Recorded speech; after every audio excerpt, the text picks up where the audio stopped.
पवनी तालुक्यातील 30,000 शेतकरी मदतीच्या प्रतीक्षेत 15 कोटी मंजूर, पण पदरात काहीच नाही. भंडारा जिल्ह्यातील पवनी तालुक्यात अतिवृष्टीमुळे पिकांचे अतोनात नुकसान झाले होते. निसर्गाच्या कोपाने बळीराजा पूर्णपणे कोलमडून गेला होता आणि त्यानंतर प्रशासनाकडून पंचनामे पूर्ण करण्यात आले आणि मदतीची आकडेवारी समोर आली आणि त्यानुसार तालुक्यातील तब्बल 31,290 शेतकरी या आसमानी संकटाचे बळी ठरले.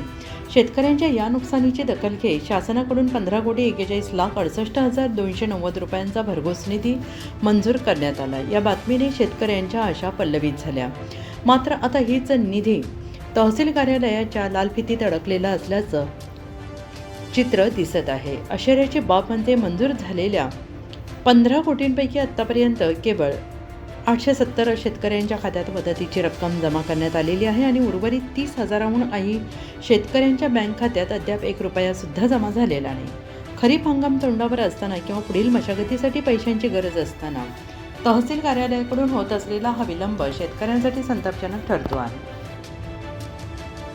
पूरग्रस्त देण्याकरता आपल्या तालुक्यामध्ये 1,290 शेतकऱ्यांकरता 15,41,68,290 इतकी रक्कम प्राप्त झाली होती.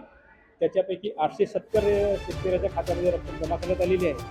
उर्वरित रक्कम या 1 आठवड्यामध्ये आम्ही सगळ्या शेतकऱ्याच्या खात्यामध्ये जमा करणार आहोत. त्याच्याकरता आम्हाला अतिरिक्त मनुष्यबळ लावावं लागेल. अतिरिक्त मनुष्यबळ आणि सिक्युरिटी काम करून शेतकऱ्याच्या खात्यामध्ये रक्कम जमा करणार.